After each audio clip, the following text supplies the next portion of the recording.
Okay, trying to show you guys what the Subaru is doing.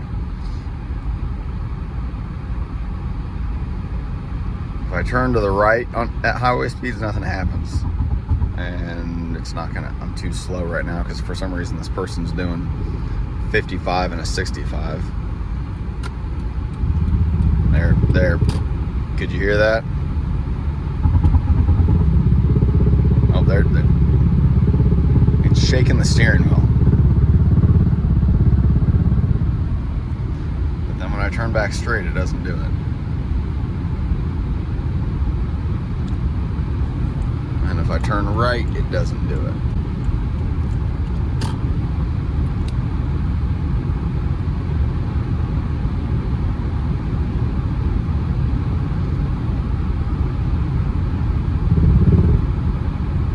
It's only when I turn left.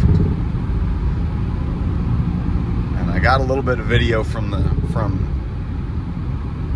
diagnosing it, figuring out, and then doing some searching online. This is a pretty common problem. And I've already got some parts for it. My actual camera with an external mic now. But then I have my GoPro on a magnetic mount under the car pointing at the joint that I believe is exactly what's causing our problem. And I'm doing the driver's side first, and then we'll do the passenger side.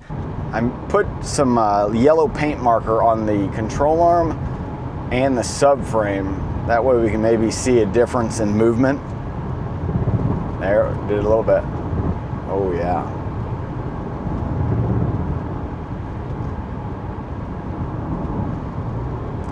For some reason, it acts up more under highway than, oh yeah, really violent at 70, at least 70. And when you're going around a left-hand turn, it really gets it going. But a right hand does not affect it. Here, we just got back from driving. I should have some other clips I may throw in from my phone the day that I actually originally looked at this.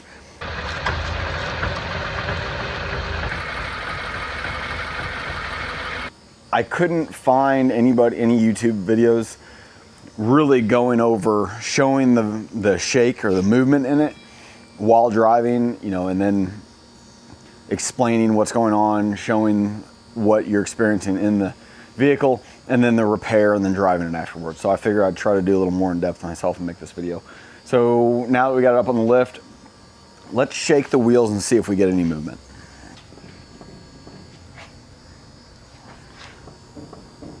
Yeah, that may be our, man, that's a lot of movement.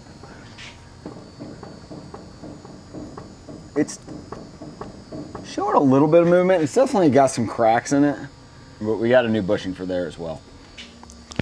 Okay, this is the driver's side. This one doesn't have near the amount of movement. This bushing's actually got more wear on the driver's side and a little bit more movement. I was thinking about how could you all check for this if you're experiencing that. Well, put your hands in the tires, you know, jack it up, you don't have to have the whole car off the ground, just jack up the right front, put a jack stand underneath of it, and shake that wheel. I can just do it with one hand, and I can watch that bushing back there and feel it's got way more movement than the other side, so it's an easy way you can check. First thing we need to take loose is this sway bar unlinked. Link. I don't know why I said linked.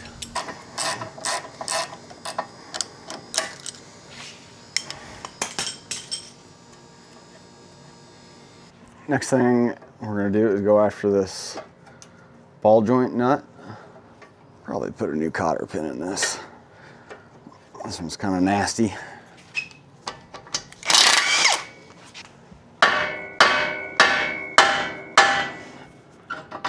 It's loose. Next I'm gonna go after this back bushing mount.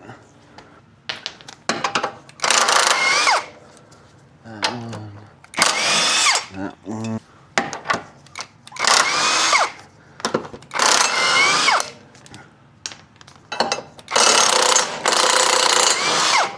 It's just a nut.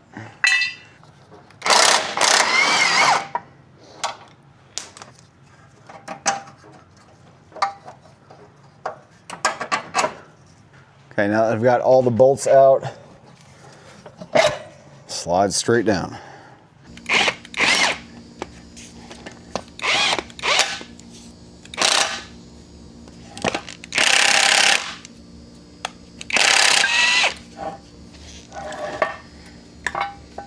Okay, what I've done here is obviously pretty self-explanatory.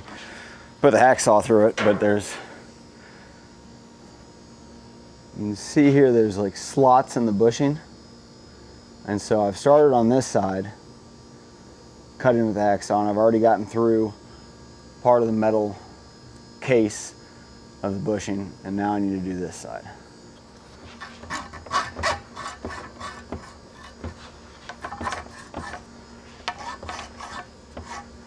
I didn't think I had any blades, but I do.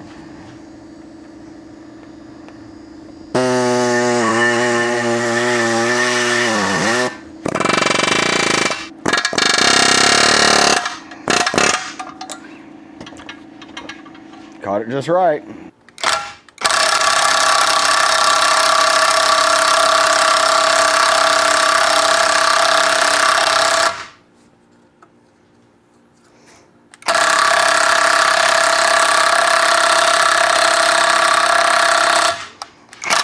That worked exactly like it was supposed to.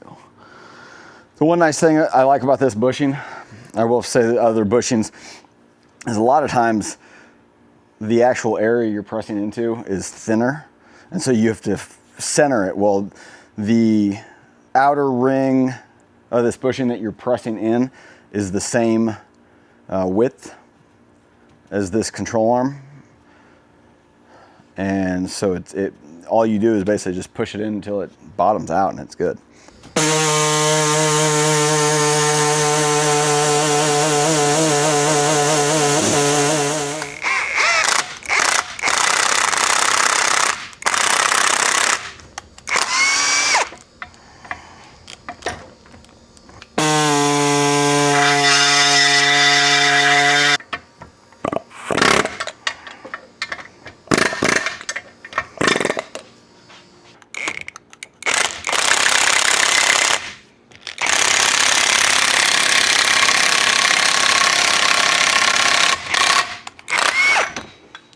Okay, sometimes it's just process. You're probably wondering why I didn't just put a new control arm in it. Well, the factory ones are like $300 a piece, and the downtown ones, I've had so much trouble with parts from auto parts stores that to know that I'm putting in a quality bushing, and I'm most likely not going to have to worry about this. This car's got 80,000 miles on it. So if it goes another 80,000 miles and it does again, we know we got the life out of them. But I've just had so much trouble with downtown parts that I don't even want, I'd rather spend the time to put a quality bushing in this than to put something in that I'm going to have to go back in and replace. And yeah, it's under the warranty. I can leave it up to the customer, but it's also a hassle. Yeah, it's just preference. Okay, going back in should be relatively easy.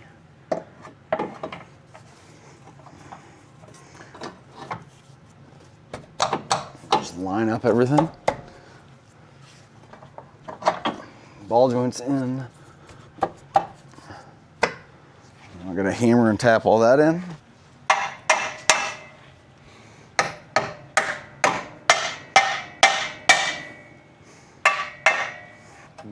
That bolt in. Get our little structure put back up here.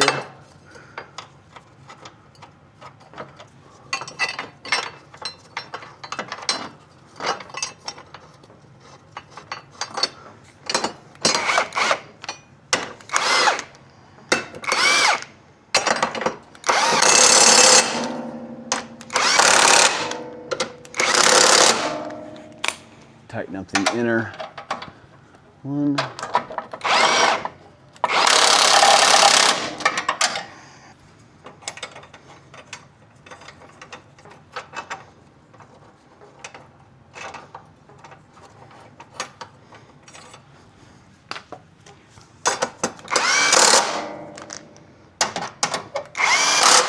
Got all that tightened up. Now the ball joint.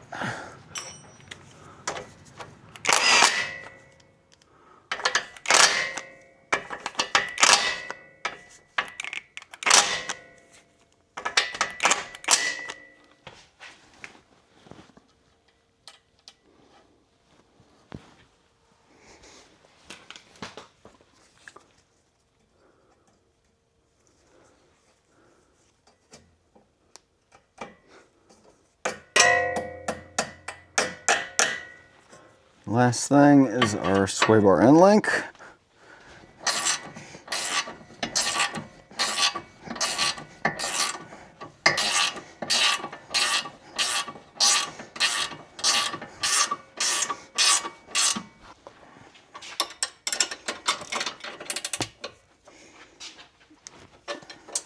Let's get the wheel back on and see what it feels like shaking it.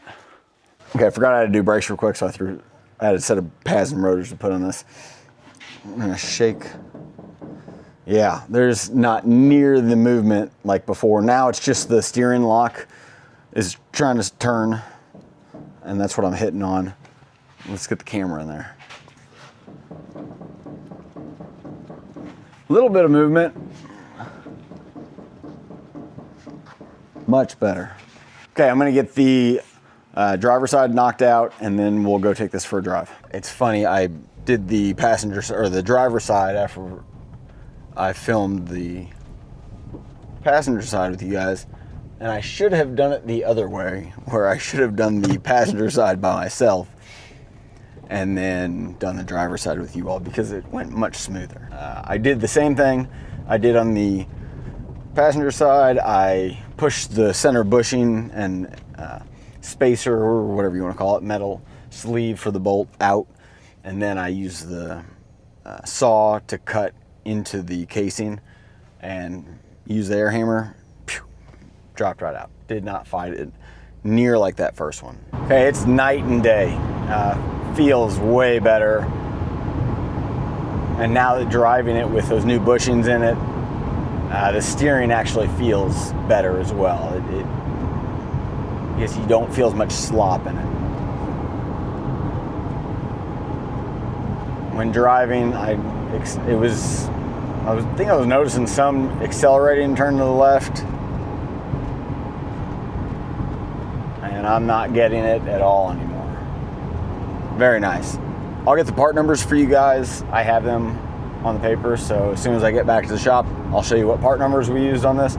That doesn't mean that's the part number for yours. Like if it's, I'd imagine Subaru uses this style suspension on many different platforms or different models. So if you're having this issue, definitely make sure you check with Subaru's parts department to make sure you get the right one, but I'll at least give them to you for this 2015 Forester. Okay, for the small bushing, the one that's actually gone bad is that 20204AG030.